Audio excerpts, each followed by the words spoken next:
పెద్ద ఆధ్యాత్మిక సముదాయం నా దేశంలో జరిగే కుంభమేళా అని అన్నప్పుడు నా రోమాలు నిక్కబొడుచుకుంటాయి.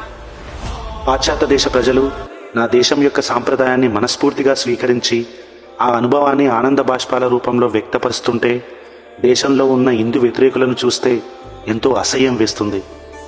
144 ఇయర్స్ తర్వాత వచ్చిన ఈ మహాకుంభమేళలో పాల్గొంటున్న నాగసాధువులు, పీఠాధిపతులు, అఘోరాలు, హిమాలయ యోగులను చూస్తుంటే నా సనాతన ధర్మం ఎంత గొప్పగా పూజించబడుతుందో అన్న ఆలోచన నా గుండెను గర్వంతో నింపుతుంది. ఎందుకు ఈ కుంభమేళ ఇంత విశిష్టత? అఫ్కోర్స్ దాని గురించి తెలుసుకోవడానికి ఇంటర్నెట్లో చాలానే పేజెస్ ఉన్నాయి.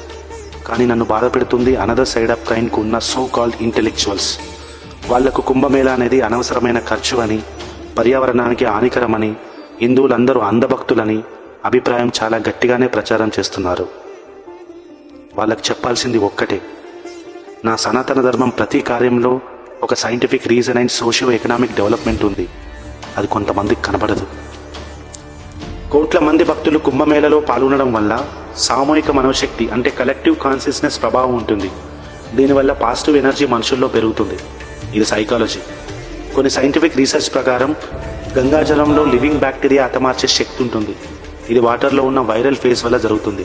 దానివల్ల కోట్లాది మంది పుణ్యస్నానాలు చేసినా ఎలాంటి రోగాలు రాకుండా వాళ్ళ బాడీ యొక్క ఇమ్యూనిటీని కూడా పెంచుతుంది. ఇది బయాలజీ. కుంభమేళ సమయం గ్రహాల స్థితి ఆధారంగా నిర్ధారించబడుతుంది. ఆ కుంభమేళ నాడు సూర్యుడు, చంద్రుడు, బృహస్పతి ఒకే నిర్దిష్ట రాశిలో ఉండడం వల్ల పున్నమి నాట ప్రభావం ఎక్కువగా ఉంటుంది. ఇది శరీర శక్తిని, మానసిక ఉల్లాసాన్ని పెంచుతుంది. ఇది ఆస్ట్రానమీ.